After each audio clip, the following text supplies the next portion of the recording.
আসসালামু আলাইকুম এভরিওয়ান, সবাই কেমন আছেন? আশা করছি সবাই অনেক অনেক ভালো আছেন। তো আজকে খুবই ইন্টারেস্টিং একটা রেসিপি নিয়ে চলে আসলাম আপনাদের মাঝে। তো বর্তমানে ডিমের যে দাম, বাবারে বাবা, এই নিয়ে তো বাংলাদেশ একদম তোলপাড়। তো কিভাবে একটা মাত্র ডিম দিয়েই মধ্যবিত্ত একটা ফ্যামিলিতে একবেলা চালিয়ে নেওয়া যায়, আজকে সেই রেসিপি আপনাদের সাথে শেয়ার করছি। তো চলুন শুরু করা যাক। এখানে প্রথমেই আমি এই রেসিপিটার জন্য নিয়ে নিয়েছি আলু কুচি করে, আর নিয়েছি ডাল। তো এখন এগুলোকে ভালো করে ধুয়ে আমি চুলায় বসিয়ে দিয়েছি। দিয়ে দিচ্ছি লবণ পরিমাণ মতো, আদা রসুন আর পেঁয়াজ পেস্ট আমি একসাথে করে নিয়েছি। আমি এখান থেকে 1 টেবিল চামচের মতো দিয়েছি। আর দিয়ে দিচ্ছি পরিমাণ মতো পানি দিয়ে এখন এটাকে আমি ভালো করে ঢেকে সেদ্ধ করে নিব।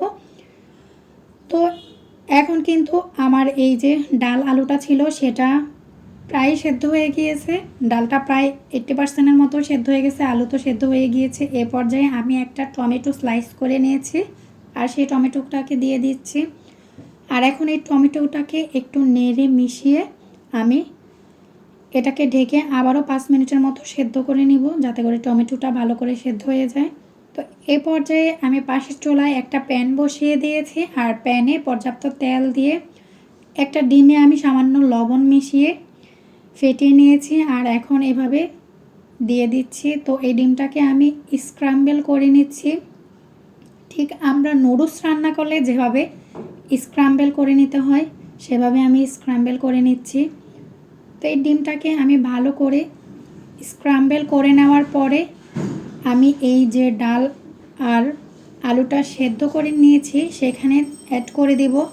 তো আপনারা অবশ্যই ট্রাস্ট করে একবার হলেও এভাবে ট্রাই করে দেখবেন, যে আসলে খুবই খুবই সহজ রেসিপি, কিন্তু খেতে খুবই মজাদার।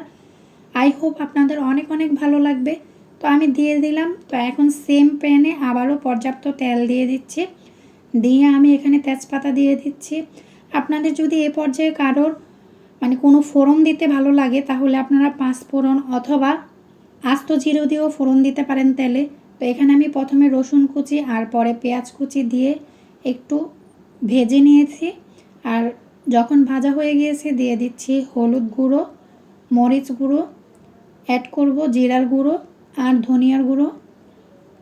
তো সামান্য একটু পানি দিয়ে আমি মশলাটাকে একটু জাস্ট কষিয়ে নেব 2-1 মিনিটের মতো। তো আপনারা যদি এখানে কেউ চান চাইলে বাটাও অ্যাড করতে পারেন। আমি যেহেতু আগেই অ্যাড করেছি তাই আমার আর এখানে প্রয়োজন হচ্ছে না, তো আমি অ্যাড করিনি। তো এখন আগে থেকে যেই ডালটা সেদ্ধ করে রেখেছিলাম সেটা আমি অ্যাড করে দিলাম। আর এখন এই তো এভাবে ভালো করে নেড়ে চেড়ে জাস্ট 4-5 মিনিটের মতো রান্না করলেই কিন্তু আমাদের এই তরকারিটা রেডি। আর দিয়ে দিচ্ছি পরিমাণ মতো কাঁচামরিচ কুচি। তো দেখতেই পারলেন কত সহজভাবে এই রেসিপিটা তৈরি হয়ে গেল। আপনারা অবশ্যই অবশ্যই একবার হলেও ট্রাই করবেন আর অবশ্যই জানাতে ভুলবেন না যে রেসিপিটা কেমন হলো। আর আমার ভিডিওগুলো যদি ভালো লেগে থাকে প্লিজ আমার চ্যানেলটিকে সাবস্ক্রাইব করে আমার সাথেই থাকার অনুরোধ রইল। আর যারা পেজ থেকে দেখছেন অবশ্যই আমার পেজটিকে ফলো দিয়ে রাখবেন আর অবশ্যই কমেন্ট করতে কিন্তু ভুলবেন না। আপনাদের এই কমেন্ট কিন্তু আমাদের অনেক বেশি উৎসাহ যোগায়। আল্লাহ হাফেজ।